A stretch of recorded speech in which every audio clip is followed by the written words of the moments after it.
کیا عورتیں منیہار کے ہاتھ سے، چڑیار کے ہاتھ سے، یعنی غیر مرد کے ہاتھ سے اپنے ہاتھوں میں چوڑیاں پہن سکتی ہیں یا نہیں پہن سکتی ہیں؟ آج اس ویڈیو میں آپ مکمل جانیں گے۔ دیکھیے، یہ مسئلہ جاننا بہت زیادہ ضروری ہے۔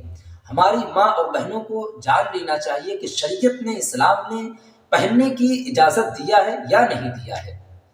تو مسئلہ میں آپ کو بتا دوں کہ جو عورتیں، جو لڑکیاں غیر مرد کے ہاتھ سے اپنے ہاتھوں میں چوڑیاں پہنتی ہیں، وہ جہنم کی سزاوار ہوتی ہیں، گنہگار ہوتی ہیں۔ اور جو شوہر، جو لڑکی کا بھائی اس کام کو، اس فعل کو ہوتے ہوئے دیکھے اور وہ منع نہ کرے تو وہ بھی گویا کی گناہ میں شریک اور شامل ہوتا ہے۔ آپ ایک چھوٹے سے میرے سوال کا جواب دیں کہ جب کوئی شوہر اپنی بیوی کے ہاتھوں کو کسی غیر مرد کے ہاتھ میں دیکھ لیتا ہے کبھی، تو اس کا دماغ گرم ہو جاتا ہے، خون جوش مارنے لگتا ہے۔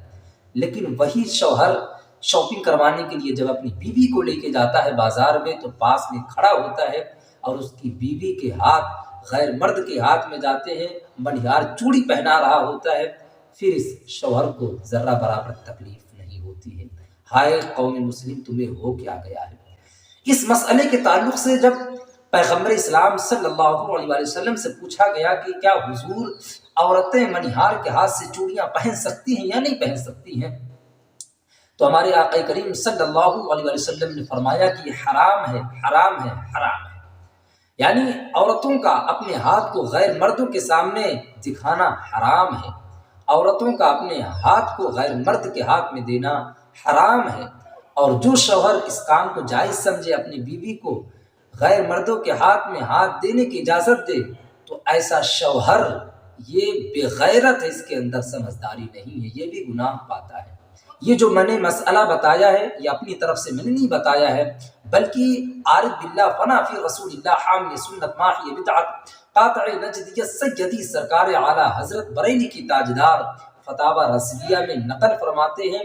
آپ چاہیں تو جا کے پڑھ سکتے ہیں، کتاب کا نام فتاوی رضویہ، جلد نمبر 22 میں یہ بات تحریر کی ہوئی ہے۔ ہائے قوم مسلم، تمہیں ہو کیا گیا ہے؟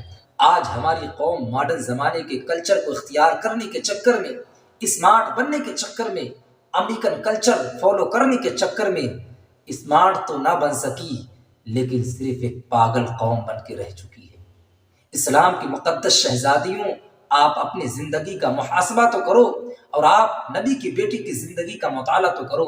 جب سیدہ فاطمہ الزہرا خاتون جنت کا جنازہ نکالا گیا تو دن میں نہیں نکالا گیا، بلکہ رات میں نکالا گیا۔ کیوں؟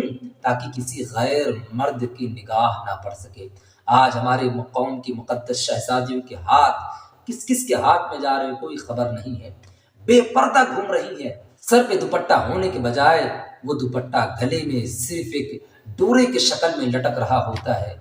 آج ہماری قوم کو ہو کیا گیا ہے؟ آپ کو ایک قیمتی بات بتاؤں، حضرت امام حسین جب بڑے ہو گئے تو آپ سے کسی نے کہا کہ اے حسین، آپ کی ماں تو بہت پردہ کرتی تھی، بہت اچھی زندگی گزارتی تھی۔ تو آقا امام حسین نے فرمایا کہ بات تو بالکل صحیح ہے، جب میری امی کا انتقال ہوا اس وقت میری عمر 9 برس کی تھی، لیکن میں اتنا بڑا ہو گیا تھا، میں نے اپنی ماں کے سر کے بال کو کبھی دیکھ نہیں پایا، ماں میری اتنا پردہ کرتی تھی۔ میرے قوم کی مقدس شہزادیوں، آپ تو دیکھو کہ آپ کتنا پردہ کرتی ہیں۔ جب سیدہ فاطمہ الزہرا کل بروز حشر جنت میں جانے لگیں گی تو غیب سے ندا آئے گی، اہل محشر اپنی نگاہوں کو جھکا لو، نبی کی بیٹی جنت میں جا رہی ہیں۔ آپ وہاں پہ جب اس آواز کو سنیں گی تو آپ کیا محسوس کریں گے؟ اس لیے آپ دنیا کے لوگوں کے چکر میں مت پڑو۔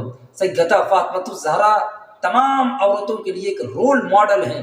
آپ سیدہ فاطمہ الزہرا کی کنیز بن کی زندگی گزارو، اپنے گھروں میں نظام مصطفیٰ قائم کرو۔ یہ زندگی ہمیشہ کے لیے نہیں ہے۔ اللہ نے قرآن میں فرمایا ہے کل نفس ذائقۃ الموت، ہر نفس کو موت کا مزہ چکھنا ہے۔ آپ کو بھی چکھنا ہے، ہمیں بھی چکھنا ہے۔